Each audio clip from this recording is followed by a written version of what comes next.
Okay, so thank you all for joining us. My name is Rachel Young Sato. I use she, her pronouns. I'm the Career Development Program Manager at Evans. And this is one of our series in our career pathway panels, specifically on nonprofits. I did want to give a caveat that unfortunately Idara could not join us today. She gave me a call about 20 minutes ago and unfortunately was in a car accident, but she is okay. So she wanted me to let you know that she's physically okay, but she just has to deal with the situation. So I'm sure she'd be open to meeting up with folks one-on-one if you all are interested in the work that she's done. But we still have two lovely panelists today, and I will go ahead and let them introduce themselves, and we can go ahead and start questions right afterwards. So either of you go ahead and take it away.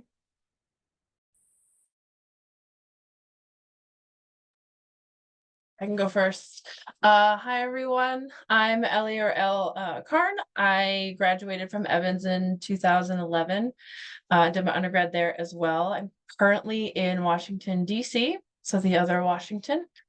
I am currently the Director of Operations for Employee Ownership Expansion Network. Spent 90% of my career in the nonprofit sector, mostly in the DC area, and I'm excited to be here today. Thanks, Rachel and Elle. Hi, everyone. My name is Xinying Zheng. You can call me Xinying. So I'm based in Seattle, Washington. I'm basically like 10-minute drive from the campus or, half an hour walk if you want to try. And I graduated 2016 from Evans with the environmental policy path. I'm now working at the Nature Conservancy. It's one of the biggest environmental conservation and science organization in the world. We work in 80 countries and every states of the US. So I work in development fundraising, and I'm the Associate Director of Development for the Asia Pacific region for TNC. And I graduated from when I graduated from Evans, I already started with TNC working there. And so basically, this is my first job and my only job after graduation. So very, very nice to meet you all and share our career path. Awesome. Thanks for introducing yourselves. We're going to go ahead and start with our first set of questions. And as a reminder for students and folks that have joined us, if you want to save your questions for the end, we'll have some time for Q&A, or you can put your questions in the chat and we can see if we can get to it as we go along. But our first one, introductory question, why and how did you begin to work in your current field, and how did you arrive at your current position?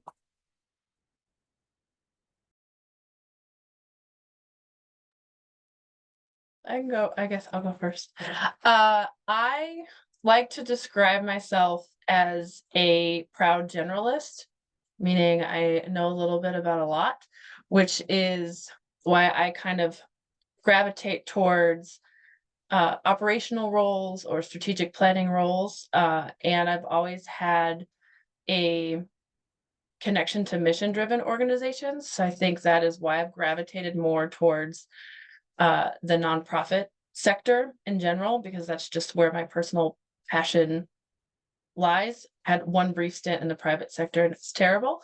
So that's kind of where I have found myself. And I think the way I got to my current role now is because I'm a generalist. I like solving problems, and I have worked myself out of about 3 or 4 jobs. And so, and that is okay. I like to say that you don't necessarily have to, you can be in the same job for a long time, which is wonderful, but there are other ways to think about jobs. And so I ended up in my current role because I worked myself out of my last role. And Employee Ownership Expansion Network is a small nonprofit that champions employee ownership across the United States. And we help individual state centers do the same thing locally. And they're in a startup phase. I was employee number 2. We now have 5. And so I'm there kind of helping them stabilize and get ready for their next phase in their nonprofit growth. So I've done a lot of transition planning, a lot of growth within organizations, And so that's kind of where I like to be. Um, and what was the second part of the question? It was why and how you began your work. Yeah. Okay. Then I think that's why I started, because I again like solving puzzles. I like being connected to the mission, and that I feel better when I'm in the nonprofit sector personally.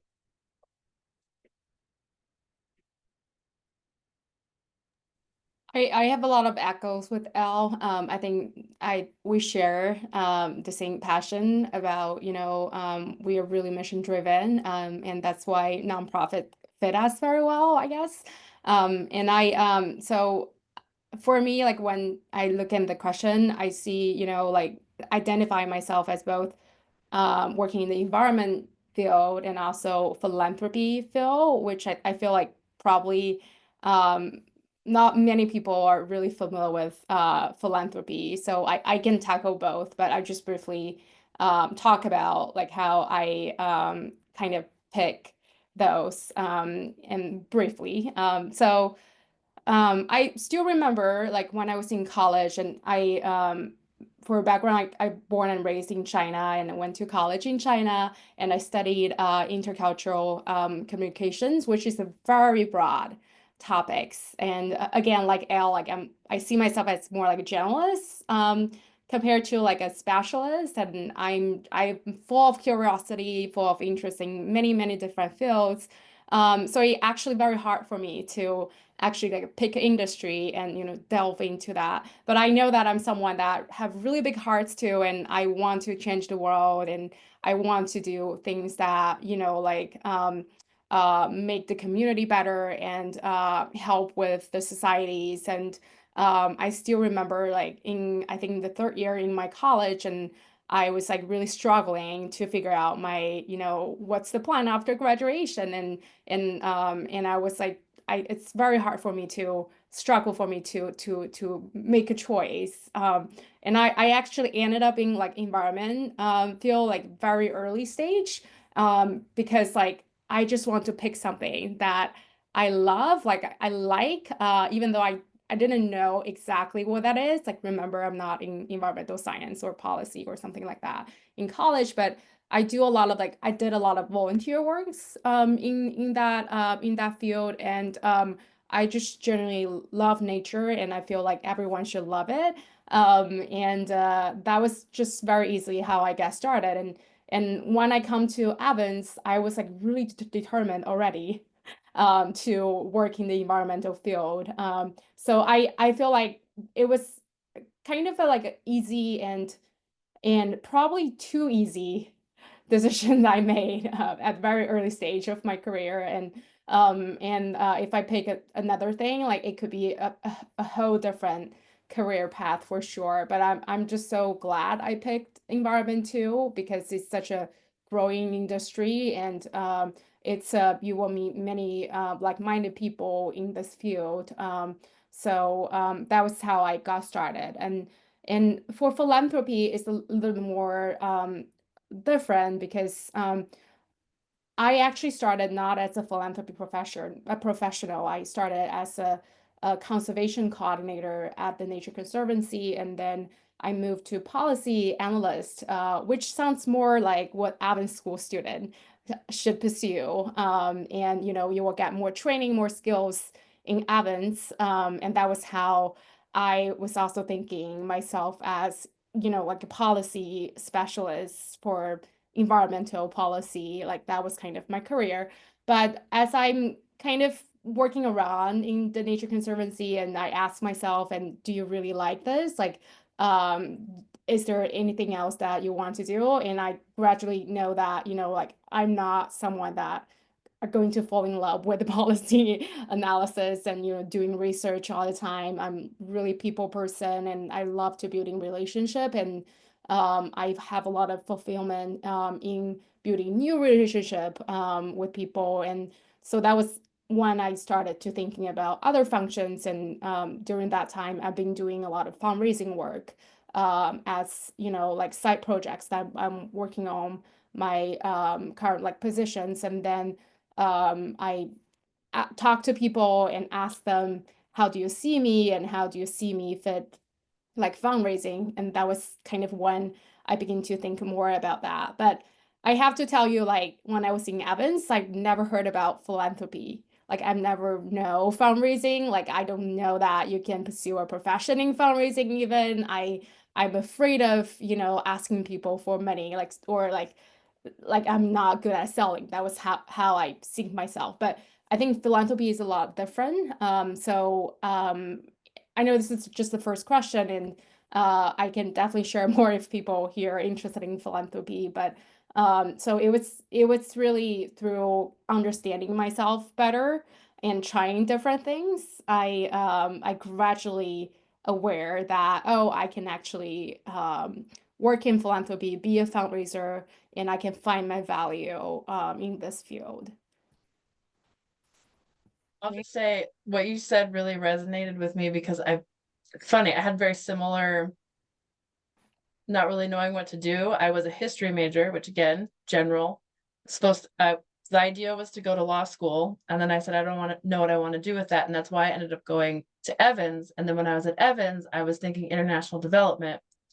Decided I didn't like that. I took a class, I think, can't remember what it was. I might have been like Professor Lopez, maybe, on educational policy. And I also knew I didn't want to be a policy person. So it was more of that. So it was really interesting hearing what you're talking about of thinking outside the box of what you can do with what you learn and understand. Like the job I ended up getting out of Evans School was a job that I didn't even know existed, going into Evans School. So always thinking kind of like outside of the box and different ways to interpret things and identifying how you work as a person. So Totally.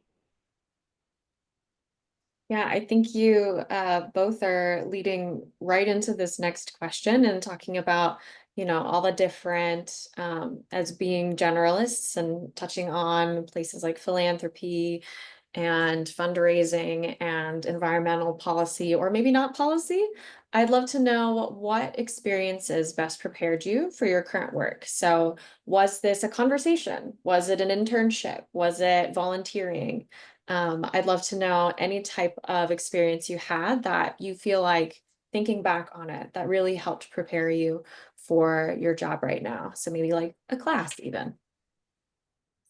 I can start this. And I have to tell you this story happened this morning with my husband. It's not quite related to work, but we were talking about well, we moved to this new home, and we were talking about like well, he is researching something related to the garden, and he found this Seattle City have this like green garden project, and he's like very excited and rushed to me. Do you know there's like a green garden project that government provide like incentives for you to manage, I guess, stormwater in your home? And I was like, oh yeah, of course I know, because I taken a class in Evans when I was in graduate school, and it's called cost benefit analysis. And I did a whole quarter study on the Seattle City green garden program. So it was like it happened this morning, and it was, it was kind of interesting. It kind of struck to me that, oh, you would never know what you learn in, Evans School or in your past experience. Like things are going to surface up one day just randomly, and helps with your conversation with your husband or something like that, or your home. So I think like I do, like in my past 8, 9 years of working experience, like I do feel there are a lot of the moments like this, that what I learn like randomly from Evans. It could be like a class. I still recall that I worked on the project in a quantitative analysis class, and it was to research some international development program in Africa, and how assess like how water wells installation is actually not very efficient, as we like kind of feel about, because the communities there, like women's there likes to go to the river, which is like polluted, but they still like to go there to get their water, instead of using a brand new water wells that installed by international groups. So like something like that, I think really changed my mindset in my work, because my work function is fundraising, but it's really building the trust and to communicate the program that we're doing to donors. And I think with those experience and learning from the class helps me a lot in understanding the conservation programs and really drive me to asking right questions to our teams and like really help me to get, what exactly is the most effective way of doing this, like why we do this, what's the theory of change of doing this.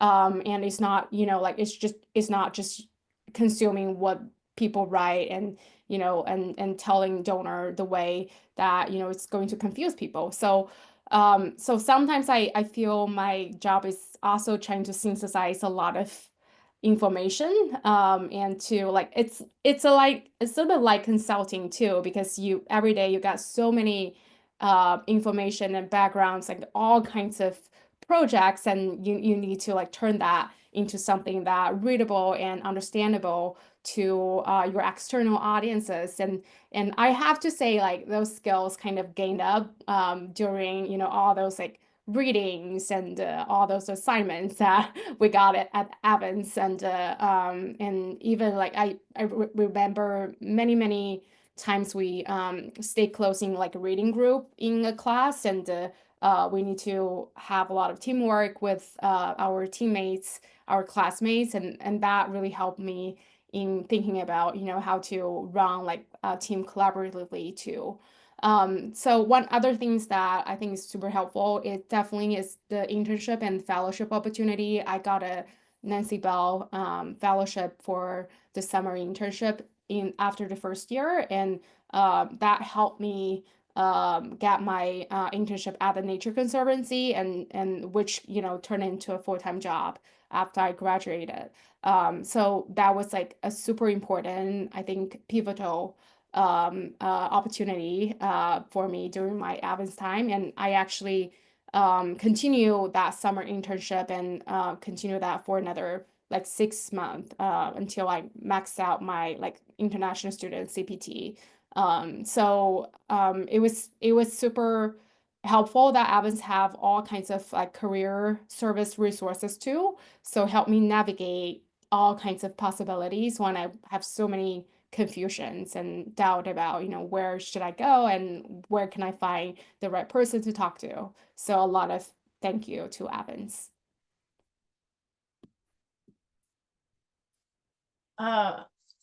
I'm also very grateful to Evans. I'll give a couple examples. While I was at Evans, I was actually working full-time and doing the part-time Evans, mostly evening program. And I worked out of the president and provost office of the University of Washington, actually. And in their, I don't know if it still exists, but at the time it was an international relations and protocols division, if you will.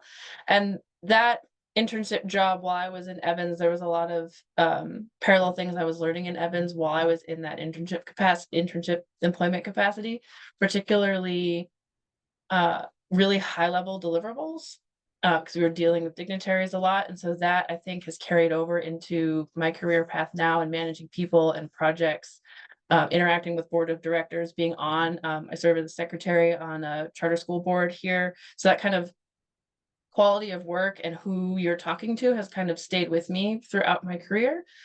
And what she was talking about as well, like all the synthesizing of that you learn in Evans. Love me a good memo.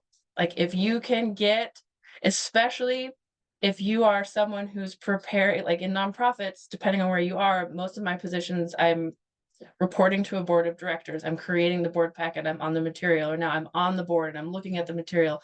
The shorter bullets and like the getting to the point that you can get to and then putting the stuff in the appendix, like learning that way to synthesize and then communicating it in 2, maybe 3 pages was a really helpful skill that I learned in Evans that I have carried over into every single job that I've had. And then I think I mentioned the first job I actually moved right after graduating. I moved to DC for my first job as an operations manager at a charter school. And they were doubling in size. They were building a campus, so new construction. I had never worked in construction before, knew nothing about it. or schools for that matter. And one thing that was really helpful for me, it was the first time I was managing a team. I managed 25 to 35 people, and uh, it was really important for me, and I did done it twice, a version of it twice, is finding some sort of cohort group in your area that does like soft skills. I call them essential skills, but like training. So you go through like a management 6 month, 12 month, like after you're out of school, management, new manager, beginning manager, middle manager, some sort of cohort, because it put me in a space with other people that were going through similar things as me. Being a 1 to 3 year manager, I was able to learn facilitation skills. What's a good agenda? How do you resolve conflict among people that you supervise? And having a group of people outside of my immediate sector or outside of my job was invaluable. And I've done that multiple times. And I think that helped create a network. It created a safe space to talk about work conflicts. And I think that was something that was really valuable to me as I was navigating, is it time to leave this job? Do I want to stay in education? Do I want to be education adjacent? What do I do? And so those different kind of networks are really important to build too, I think. I was just going to ask a question about skills, and I think that helped really answer that question. But thinking about the multiple jobs that you had or your current job that you have, what skills have you found to be necessary to you and how did you attain them? I think it's really great to hear, there's different opportunities outside of formal grad school. And I know that our students are familiar with certificates and taking classes, but there's also more trainings that you could do or ask your current work for professional development funds potentially to see if you can go do an external training. But thinking about skills that you use, memo writing, whatever that might be, that facilitation and conflict management, were there particular places that you felt like you learned that from? I learned quite a few. One was through Princeton. I don't think they do any on the West Coast, but it was that emerging leader type cohort, 6 to 12 month. I learned a lot in those particular settings where you have facilitators come in and you're with a group of 10 to 20 people, of how to do facilitation. Coming from the educators are really good at facilitating and have protocols and agendas. And I've been out of the education sector now for 2-3 years or so, and there's not a lot of protocols and not a lot of facilitation. So there's a lot of classes available for that, or just how to run a good meeting, or joining a cohort like that. I also think communication skills, try to think if I've taken a good course. It's mostly been asking for feedback on that, because and having it be constructive feedback from either your peers, from people you supervise, or from your superior. I'm a fairly direct person, and that can be off-putting to some people. So I've had to learn how to not really code switch, but understand my audience and how I might have to deliver differently to different audiences in order to get a point across. And that I think has mostly come from asking people for direct feedback as opposed to like a specific class.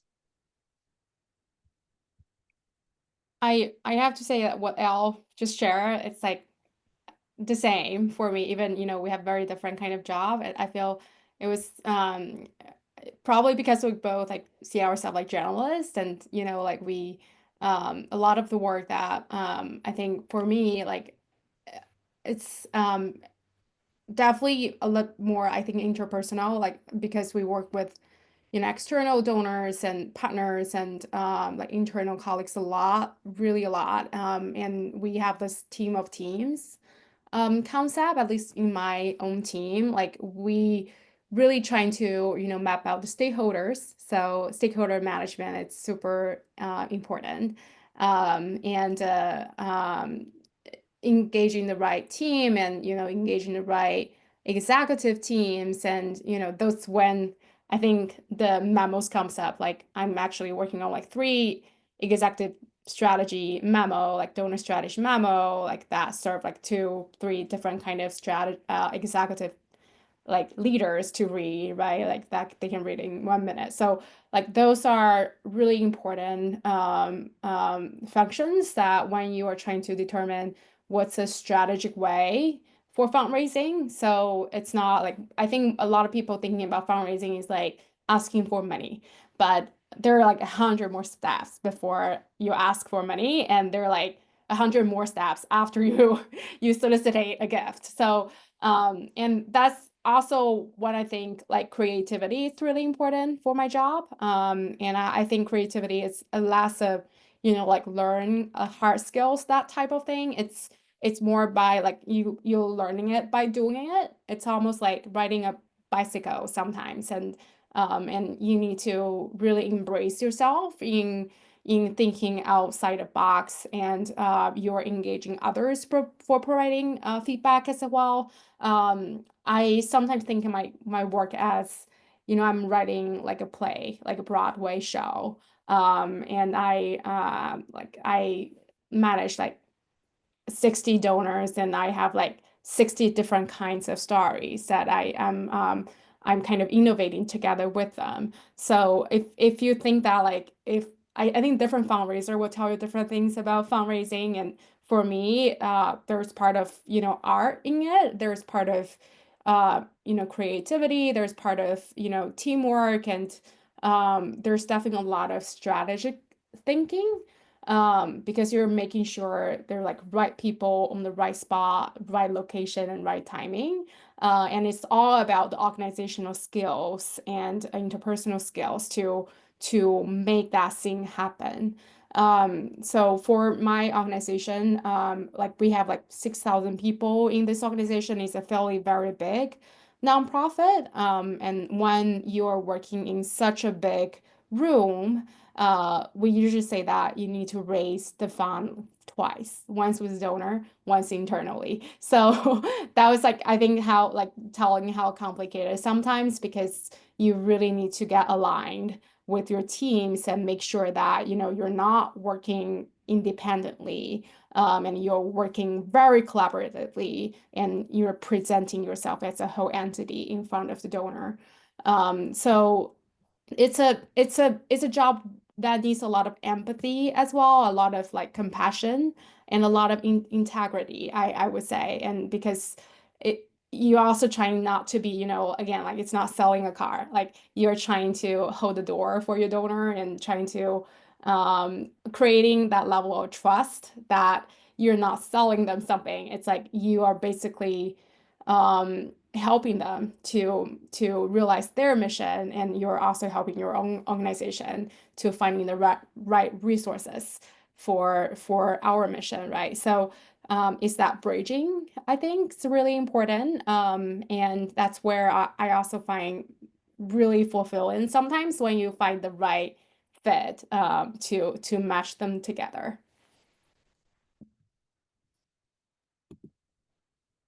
So I have perhaps maybe a big question, but also a timely question. I think thinking about where we are right now, and thinking about how in the last 5 years, like we were operating with the pandemic and learning that we needed to make quick pivots and big pivots. And we are in a big pivot time right now.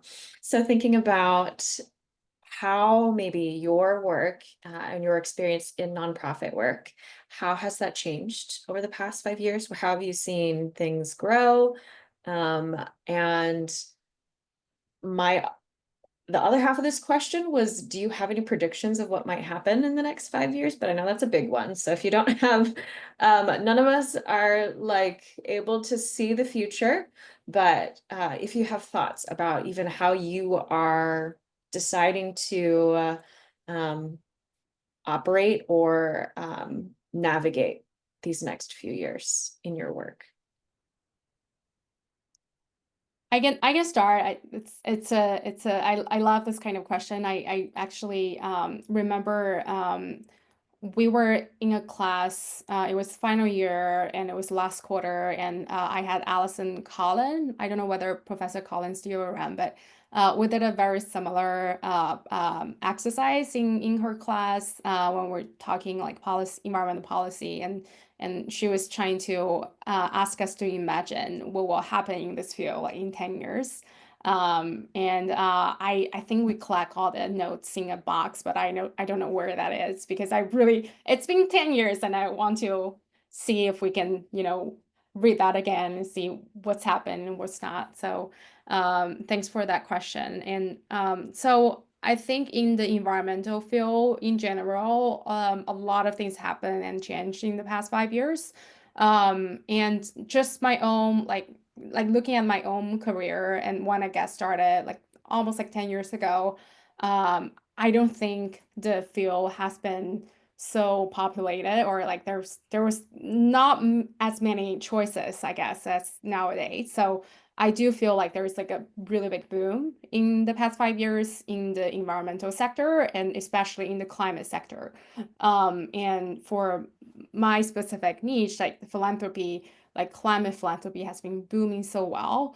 And another observation is because I'm specialized in Asia Pacific region, so I do fundraising for our work in the Asia Pacific region, and I work with philanthropists who have Asia Pacific in their interests, or they are Asia Pacific diasporas in the US. So there's a big trend of emerging philanthropists from Asia Pacific region. So when you're looking at founders who are interested in environment sector or like broader education, health, if back to 5 to 10 years ago, it was mostly what we call like US and Europe or more Western founders. But nowadays, like there are more and more emerging markets founders who are from, China, Japan, Korea, Indonesia, Singapore is a big global market now, and like sustainability is a very huge buzzword in Singapore right now. If you're looking at those like really big conferences happen in and around Asia, it's all about like sustainability. It's about climate.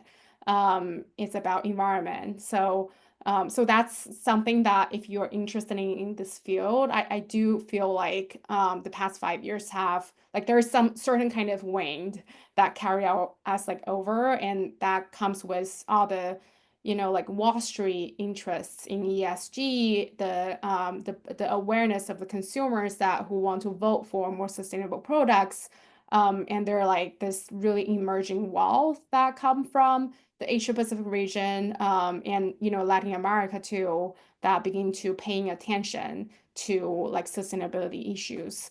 So going to the next 5 years, I think it's like it's going to be bumpy actually. Like sorry for you guys, but I feel like right now, like it's definitely like a bumpy road drive, like kind of feeling. And for my sector, there's also this kind of way off because you must have read the news of there are a lot of government funding cuts and there are a lot of not just in the US but I think every governments right now in the world are thinking about cutting budgets, and when there are like budget cuts, there could be a lot of kind of shortage for a lot of social issues including environment. And I have to say, like, because I do like private philanthropy, and we have been receiving feedback from donors that when they see public funding is a shortage, they want to stand up, they want to step out, and they want to support organizations that who has that urgent needs. So it's like, one side it's like filling down, but the other side is coming up. So I do have a very positive attitude towards a growing industry in philanthropy and in environmental philanthropy specifically.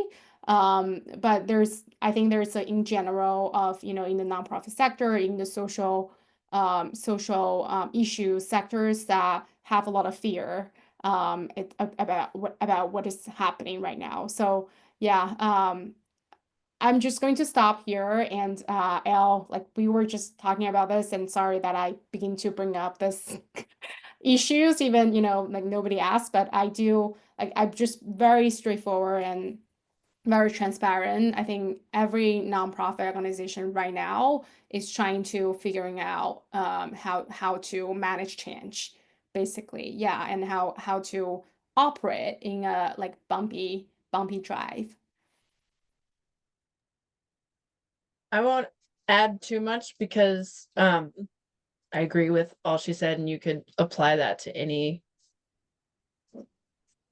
not just environment. I would say the mood in DC right now is um somber, I would say. Like, I think traditionally, my experience with nonprofits, it's been do more with less. So you have less funding, you're getting paid less. Then people tell me all the time, go to private sector, you would make double your salary. Aware. And it's just kind of the trend and almost like expectation of the sector. And I will say I have seen over the past maybe 3 to 4 years a shift over, we need to fund capacity. We need to make sure we pay our people well. We can't just fund programs or projects, like think more broadly about where money goes and how you use it. But I think over the next 4 or 5 years or so, it's going to be bumpy too, because I think there's going to be more competition for funding, because people who would normally get federal funding for their work are now going to be going to the foundations, the individual donors that are funding people like our nonprofit. And so you're going to have people getting double, triple asked. And so I'll be curious to see how that pans out. Of the diversification of funding, I think is going to be challenging for people to compete.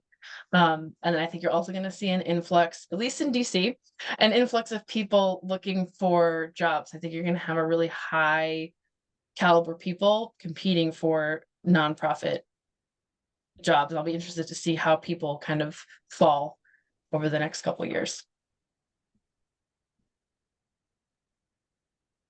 I appreciate you both tackling a harder type of question. I know that it's hard to express exactly, but I think it's good to name, and I appreciate your honesty with that. And going alongside that, knowing that your work in nonprofit work, you know what you signed up for in terms of mission driven, and sometimes at the cost, at times of salary, like you mentioned. But I'd love to know how you are staying motivated in your work, and what brings you fulfillment, and yeah, how do you keep going when setbacks happen? Well, first, I think when I was working as the COO in schools, it was like seeing kids come to school for the first time, or like see them get a healthy meal, or bringing them back from COVID and like seeing how happy they were to see their friends and be in a safe space. Like having that like direct connection is really important to see. Like, I love being in strategy. I love being like operations and like, let's make it efficient and like, let's do all these things. But I also like seeing the tangible impact of what I'm doing. It's kind of one reason why I now serve on a board of a charter school, so I can still see the impact of the decisions that I'm making at this level and how they're like impacting people here. And I think same with employee ownership. I mean, all my jobs have some undertone of equity. So principle behind employee ownership, it gives people equity that they probably wouldn't have had otherwise.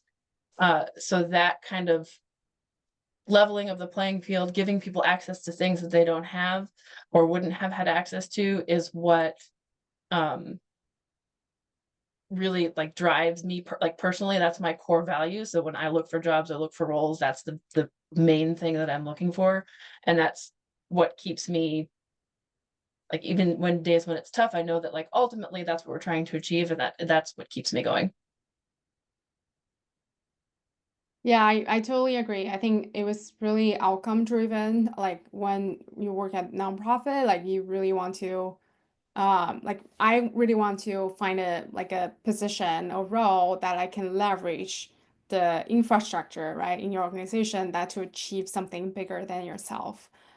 So for me, I'm really happy when I see, like certain areas being protected and, away from the risks of being damaged, and also seeing the community that we support can thrive from, climate risks, for example. And those are really it was kind of ultimate happiness, like when you see that happen and you know that this is not something that, you achieved. It's, like a group of, hundreds of people that have been working on this for several years, and you finally, kind of achieve like something really big.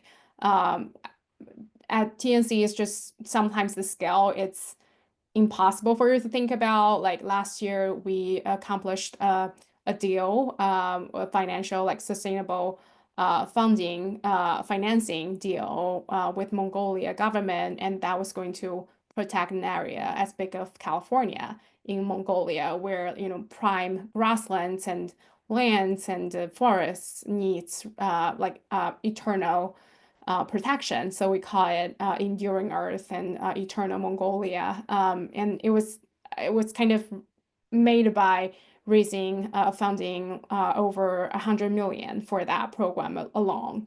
So I think be part of, in this organization and working your role is, your role is super important to achieve those really huge outcome. And that's going to bring you um, true happiness when it is done. And the other thing is, I think just working with the right people and the right team is super important for me.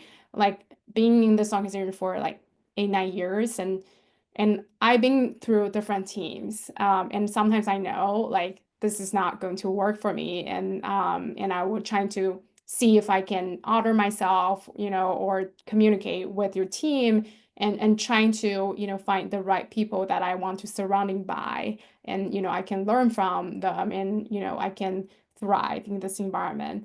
So I think this is more about day-to-day happiness than those, like it was kind of suddenly a big thing happened, right? And I feel like setbacks, like you meet setbacks every day. Like part of my work is like you need to be resilient because you're sending out, requests to people and you get no response, or um get a refusal or your proposal or something like that. So I think it's truly important that you work with people that you like to work with, and you are like-minded and you are all mission driven and you're passionate about your work. And that's something that's super important to me personally.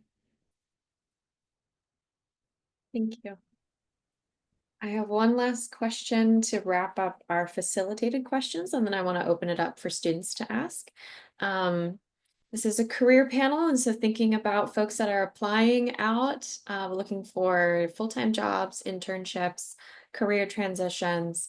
What is the best piece of career or application advice you've received, or you wish someone had told you? So maybe you didn't get that piece of advice, but you wish someone told you something.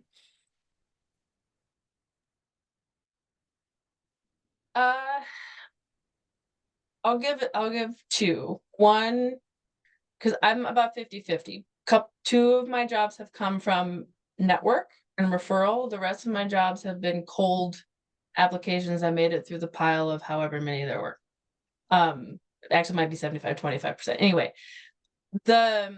when writing my application, when I was looking to transition out of the private sector, I paid the money to have a professional resume writer look at my resume. I think it is worth it. So if Evans is offering a workshop, or if you know someone who does that professionally, we completely changed my resume. We changed soft words to more active action words. We put again back to tangible outcomes and percentages and money. It like completely changed how I was describing myself into something that I wouldn't have been able to do on my own. So having that second eye on it, no one had ever like said, they said, go to the resume workshop, but they didn't talk specifically about the language that you're trying to convey, the actions of the words on the page. And then I think the second piece of advice is really building your, I'll call it advisory board.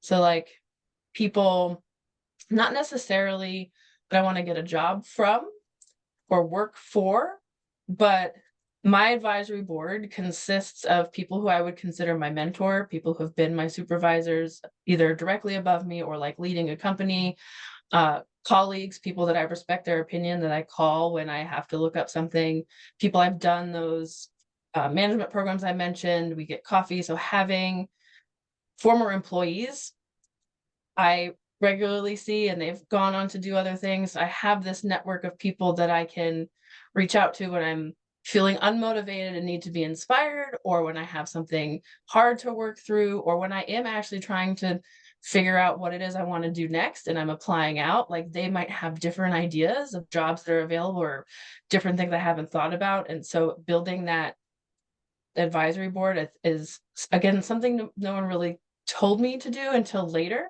It was always like meet someone to help them get you a job. But it's I think much more than that, has been really valuable for me as I've progressed. For me, I think I have three things to offer. One advice, one book, and one tool that I recommend. And first, like the advice is, like kind of compared to Elle, I am fully biased. Like all of my job, I didn't really kind of apply through a portal or LinkedIn. It was basically kind of I created for myself. And a lot of time it's like I write my job description. And so that was like really, really, really biased, my experience. And I will call it, it's like very selfish job hunter, because I'm truly self-centric in thinking about what I want to do and what I can do. So my advice would be, and I hope I can understand and recognize this earlier even, is to truly accept yourself. So that means that you are accepting, you're seeing who you are, what you like to do, what you're good at doing, and what's your background. And that background is like everything in your past years. It's including, your family, your childhood, and your friends, and what you have done before, like what you like to eat. So everything. I think I do believe that, everyone, like there's a position which is like perfect for you, waiting for you. And for you, you need to do is to uncover it because it's already there. If it's not there, like you can create yourself. And what you need to do is to uncover the opportunity. So that's my advice. Like I think I didn't really realize or accept this until I'm like 30-year-old. So I hope, like if you can, you're smarter than, I am, and I think you will definitely get, more chances in really doing your dream job if you accepting yourself fully. And second thing is a book, and I would recommend you to read this book called What's the Color is Your Parachute? That was a book that actually recommended by my mentor, and I found it super helpful and being suggesting to anyone that who's either finding a job or seeking a career change.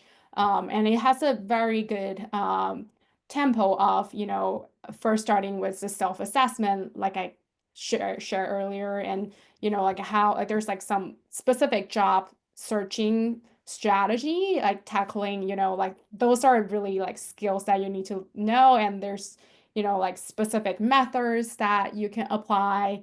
And it was really focusing on, I think, networking and how to build personal connections.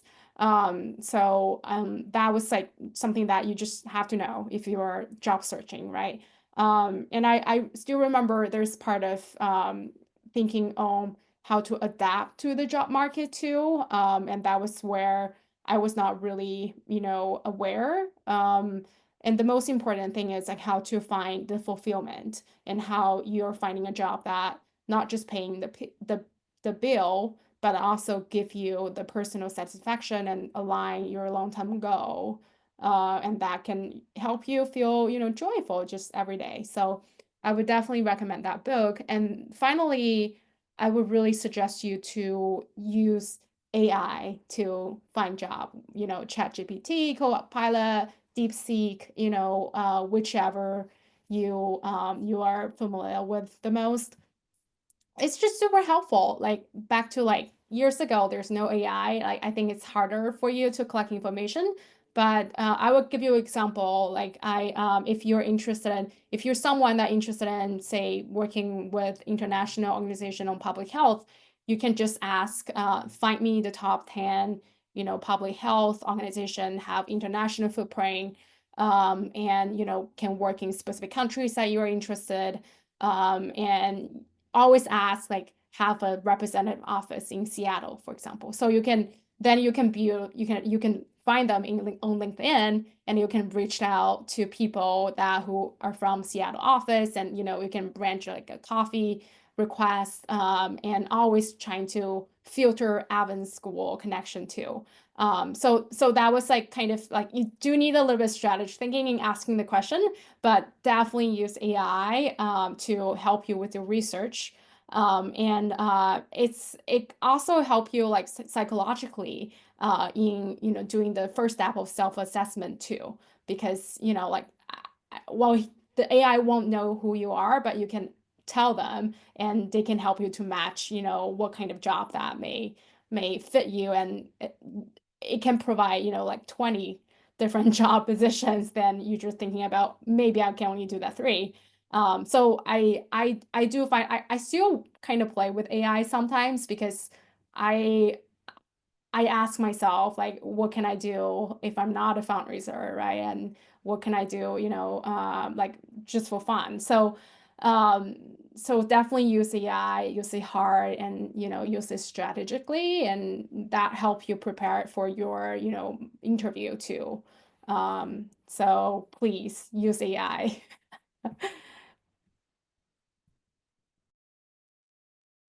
Okay, any lasting comments?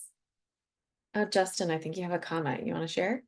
Yeah, so on that note, really want to touch on using AI, especially in interviews. Some advice that I give students and our alumni often on how to utilize AI for interview prep is utilizing ChatGPT, put in the job description and ask it, what would I'm in a development space, so what would a director of development ask me in a second round interview? And it will prompt you like 10 practice interview questions that you can practice with.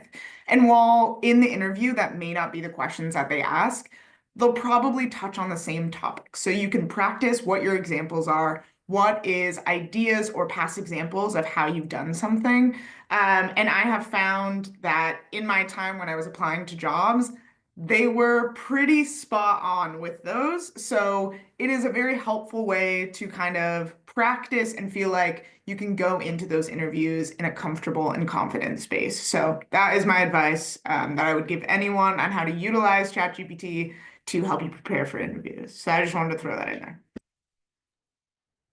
Thanks, Justin. I'll also say that for those of you that might be more hesitant to use ChatGPT or AI, or have other opinions and feelings about using it, also as the career advisor, I help with mock interviews. So if you'd like to walk through potential jobs that you're interviewing for, I can talk through potential questions and we can do a mock interview if you would like that kind of support. But thank you so much for answering those facilitated questions. I really appreciate your thoughts and your wisdom. And I like to open it up for students. I know that there are 2 questions in our chat so far. We can jump into those, but I wanted to let folks have the opportunity to ask them in person if they would like to, or other questions.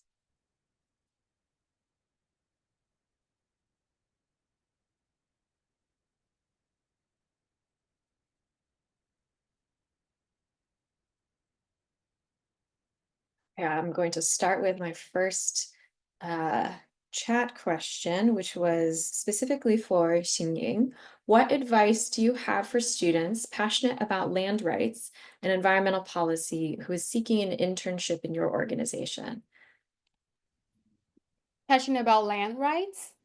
So, Land rights and environmental policy. and seeking a internship in the Nature Conservancy or in some, okay. Yeah. Yeah, well, talk to me, like whoever asked that question, I'm happy to, like have a coffee with you and to explore, different options. And so because the Nature Conservancy started as a land protection organization, I think till now, like we either own and protect like more than 100 million acres of land across the globe, mostly in the United States. So it's a very good place to start, if you're really interested in land rights and land related protections.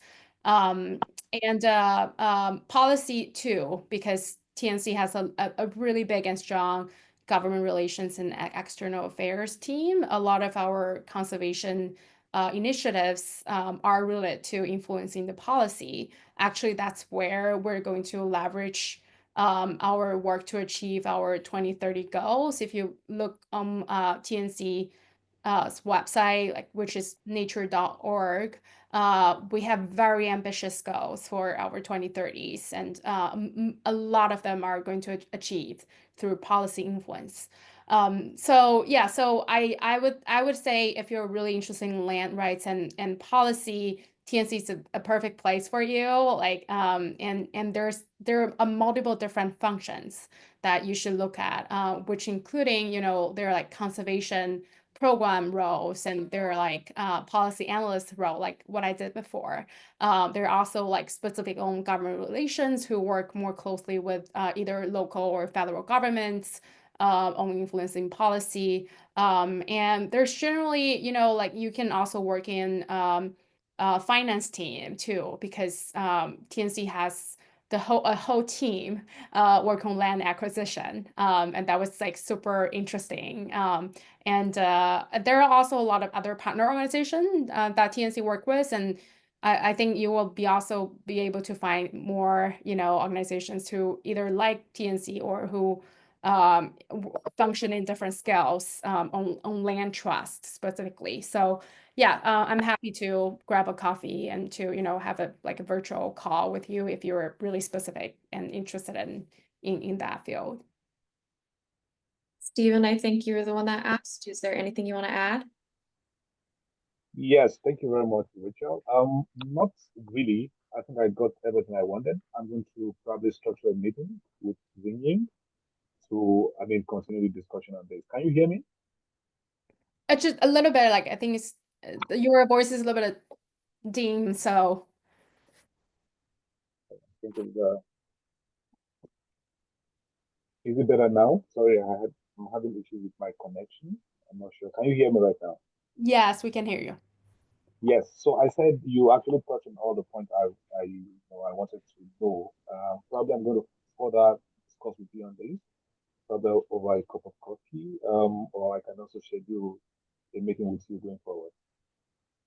Great. Well, yeah, welcome to connect me on LinkedIn. Okay. Yeah. Thank you. Awesome.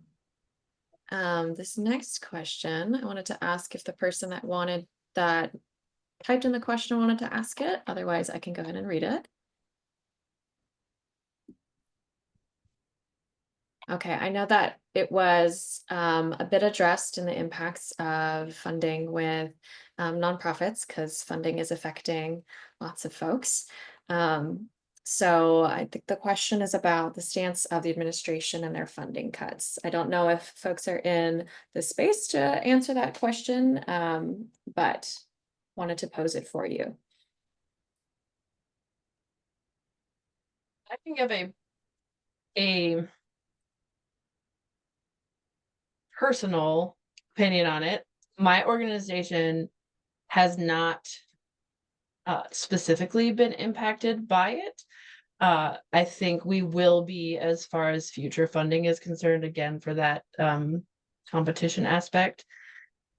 Being in DC, I've had friends that have lost their jobs because of this, or are uncertain if they will lose their jobs because of this. I think as someone who's mostly in the kind of operational strategy space, I really appreciate, making things efficient, looking for different ways of doing things, having someone else look at it and being really creative and thoughtful of how you do that. I don't think that's what's happening right now. So, on the one hand, I appreciate the idea of coming in and looking at things. On the other hand, I think the way that execution matters. And right now, and how you do that change management matters. Anyone who's gone through change management or in roles of doing change management, that matters. And right now, that is not what's happening. So my personal opinion on it is terrible. Do I think the government, having worked in education, which has government aspects to it, could there be efficiencies and improvements? 100%. Do I think the way that it's happening right now is good for anyone? No, I do not. Yeah, I totally agree. And well, I think right now what I see at my organization is first, like I haven't seen, position being cut just because of the recent, funding cuts.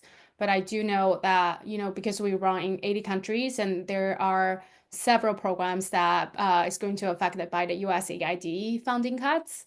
And I know the leadership team is still assessing and trying to navigate resources to either fill in the gaps, asking support from more private philanthropists, or like changing strategic plan when needed. So like Elle said, like I think everything is still on the move, and everyone trying to figure it out, doing change management. Also, I think TNC is also an organization that like we do have some wiggle room in terms of dealing with changes, and that was not, so we're not like function like I need to fight the fire, like we need to fight the fire as like firefighters right now. But I do know, like we have friends that who work for like CDC, for example, and they're like more government agencies that being more in like directly affected by the Dodge like funding cuts. Um, Also, because we are non-governmental organizations, so we have been working with both parties, right, Democratic and Republican, in the past 70 years of history. So we are pretty well in dealing with different kinds of political situations. And I think for our government relations team specifically, like they have been, like playing ballet or like dancing on their toes, like, and they are adapting well and resilient in all different kinds of political situations. So, and we just don't know. Like every day, I think there are like different kinds of executive orders coming, and sometimes related to international, sometimes domestic.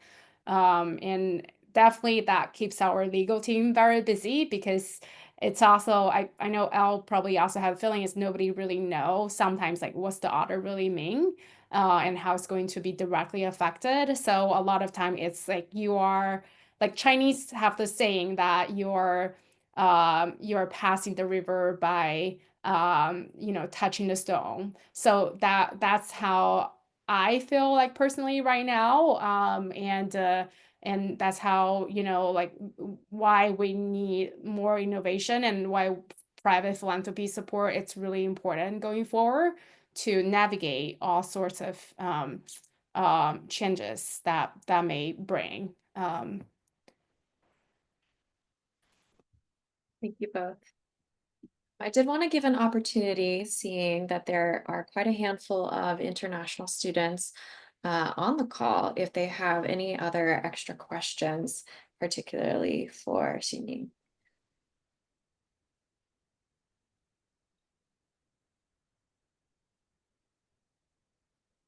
Chrissy.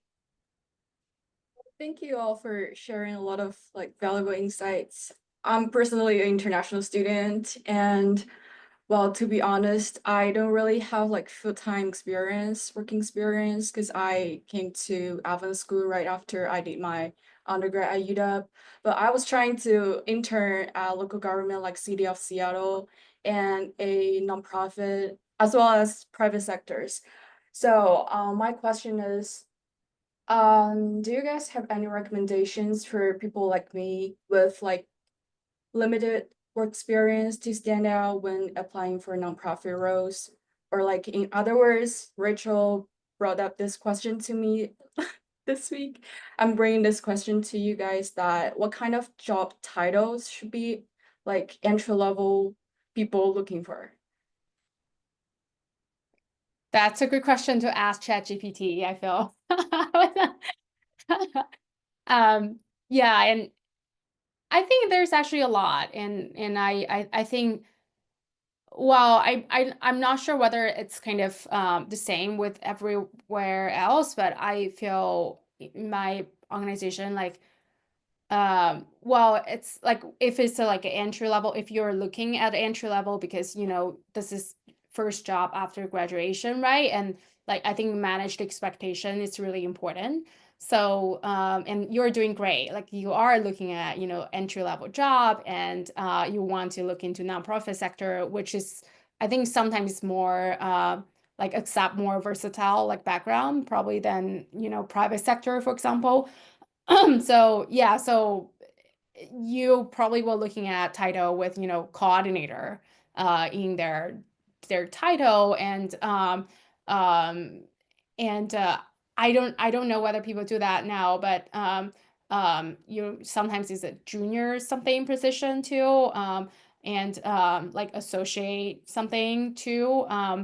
So in my job family, like people who in my team, like who really graduate out of college, like well pursue like development coordinator, which is basically you are getting exposed to everything. I think this job is actually fantastic because you work with everyone and kind of prepare you in stepping into sometimes the next role is like donor relations manager if you want to be like out the door fundraiser.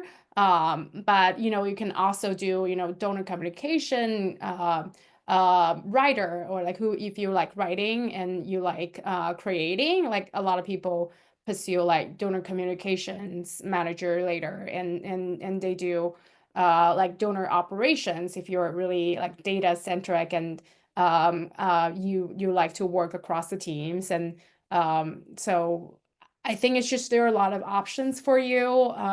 Even it's like you're like fresh out of the box.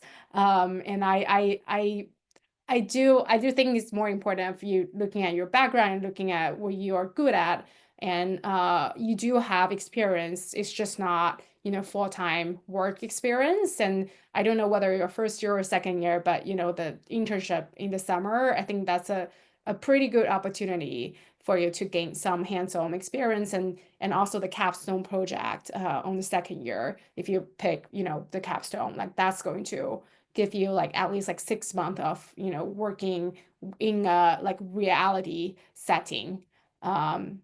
So Elle, please. Yeah, I would say when I was first applying, because I went directly from undergrad into grad school. So I had a limited resume as well outside of the president provost office. What came up more than not in interviews was I had restaurant jobs listed on my resume, and I was a college athlete, and I also had that listed on my resume. And when back to what I was saying of how you're articulating your skills under each one of those, almost every interview someone brought it up. And they were like, oh, you worked at a restaurant, it shows you can multitask, it shows you can prioritize. Oh, you did athletics, so you can work as a team. So I used like, they weren't necessarily job examples, but they were skill, to your like question of skill examples that were applicable. And I would say another way to get with nonprofits too, to get in there, is if there are a couple nonprofits that you're really interested in, or like topics volunteer there. Like if they don't have an internship available, sign up to volunteer regularly so you can start meeting people there. You can start building that network. You can decide if that's something you're interested in. And a couple, I've made connections that way of I volunteered at some place that did poetry and soccer because I liked soccer. And then I ended up getting on the advisory board and like having that connection, but it was all from just randomly volunteering at an event. So that's another way to get in if they don't have that internship. And then also thinking about like, again, coordinator, associate, but think of like administrative positions. The front desk position at a school, as an example, would be considered entry level.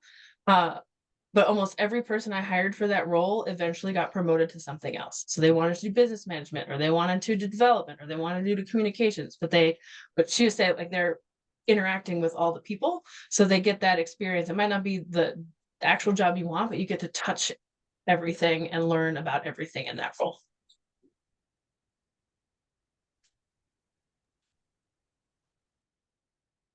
Great, thanks. Any other questions? I'd love to ask a question of our lovely alumni. So as the alumni manager, I feel like it is my duty to ask this question. So what advice would you give students on if they want to reach out to alumni to ask for informational sessions or connect one-on-one? What do you think is the best advice you'd give them on how they can go about doing that? Just ask. I feel like there's an Evans community here in DC, and everyone I met is super jazzed about Evans School, super jazzed about the work that they do. They show up to the random happy hours. They like connect on LinkedIn and send messages. I think more often than not, like sending that email or connecting on LinkedIn and making that ask is the first step after that. Like find your connections or ask. I can't remember because I'm a little older, the career person that was there at that time, we looked up her LinkedIn and saw who she was first or second connected to and what I was interested in. And she made an introduction to someone who she was like 2 removed from on LinkedIn. And then I met with them and had this whole conversation. So just think about just making that first ask. Totally agree. I think, being a Evans alumni, it's a very strong excuse already. And I do like, I really appreciate sometimes like people reach out to me and a little bit like specific about what they're asking for. For example, like they're thinking about starting a career in philanthropy and seeing my philanthropy background and do want to understand, how you get to philanthropy. Can we chat about that? I think it was a great, way for me to understand what they're looking for. Also, just introduce yourself a little bit and, introduce, what you're passionate about and, what you're looking for. And just help us, see who this person are, a real person. So I think that's helpful with, any reach out actually. And I think in Evans, this is such a magical community that I think people love to see each other thrive, and love to help each other. So, I feel bad if I didn't, respond to alumni outreach and, didn't like help the person. So, I personally experience so much this kind of kindness when I'm trying to find a job, and find an internship, or even like engaging alumni with a student activity when I was part of, I remember I was part of Evans International Student Association, and there's like an environmental group that Evans students organize. So I kind of reached out to a lot of alumni during that process when organizing student activity, and every one of the alumni basically responded to me, and so that was just ask them straightforward and introduce yourself. And if you get a meeting at the end, ask how can you help. I feel like that question is also really important because you don't know how you can be helpful. Like you sometimes see this like power dynamics, right? Like you feel like, oh, I can't help this person. But you can actually. So I think just be helpful yourself too, and be observant yourself in the conversation, and ask the question of how I can help you. It's important to build that bonding. I will also say for those who are interested in connecting with our alumni and having a hard time finding those people, a super easy way to do that is on LinkedIn. This is available to anyone. If you're interested, let's say, in environmental policy, you can look up environmental policy, and then if you click on all filters on the right-hand side, you can filter out by our school. So it will pull up all people associated with environmental policy that are graduates of our program. And so that is a really easy way to filter out who our alumni are. And then Rachel, myself, our lovely panelists, and a lot of us are happy to help connect and be connectors. And so Rachel and I should be your main point of contacts. But if you're interested in the areas that our lovely alumni are in, feel free to reach out to them one-on-one if you feel comfortable, and want to echo what they say, alumni want to help. And so that's the best part about our community. Yeah, thank you so much, Justin, for plugging that in. Any final questions from folks? I know that it's sunny outside and you might want to be itching to get out there. So any last questions?